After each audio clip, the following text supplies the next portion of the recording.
চটজলদি করে উইকেন্ডে বেড়াতে যাবেন ভাবছেন, অনলাইনে হোটেল বুকিংও করে ফেলেছেন, কিন্তু বুকিং করার আগে ভালো করে যাচাই করে নিয়েছেন তো? না হলে আপনিও হতে পারেন প্রতারণার শিকার। ভুয়ো ওয়েবসাইটের ফাঁদে পড়ে খোয়া যেতে পারে আপনার টাকা। এমনই অনলাইনে পুরীর হোটেল বুক করতে গিয়ে প্রতারণার শিকার হয়েছিলেন লেকটাউনের এক বাসিন্দা। অনলাইনে সস্তায় ঝাঁ চকচকে হোটেল দেখে তিনি বুকিং সেরে ফেলেন, অথচ নির্দিষ্ট গন্তব্যে গিয়ে তিনি জানতে পারেন ওই নামের কোনো হোটেলই সেখানে নেই।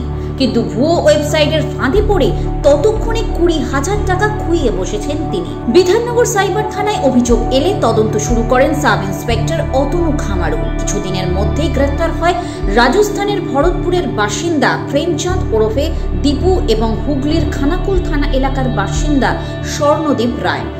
সম্প্রতি সেই মামলার রায় বেরিয়েছে। এটি ভরতপুর গ্যাংয়ের বিরুদ্ধে দোষী সাব্যস্ত হওয়া প্রথম মামলা। দুই অভিযুক্তের 10 বছর করে কারাবাস এবং মাথাপিছু 50,000 টাকার জরিমানা সাজা দেয় আদালত। তাই সস্তার হোটেল খুঁজতে গিয়ে ফেক রিভিউ এবং ফেক ওয়েবসাইটে হোটেলের ঝাঁ চকচকে ছবি দেখে তড়িঘড়ি বুক করে দেবেন না। ভালো করে যাচাই করে তবেই হোটেল বুক করুন। সতর্ক থাকুন, পশ্চিমবঙ্গ পুলিশ প্রশাসন রয়েছে আপনাদের সাথে। সঙ্গে থাকুন, দেখতে থাকুন friends of West Bengal police, মানুষের পাশে বিশ্বাসী। চ্যানেলটি নিয়মিত দেখতে হলে অবশ্যই লাইক, শেয়ার এবং সাবস্ক্রাইব করতে ভুলবেন না।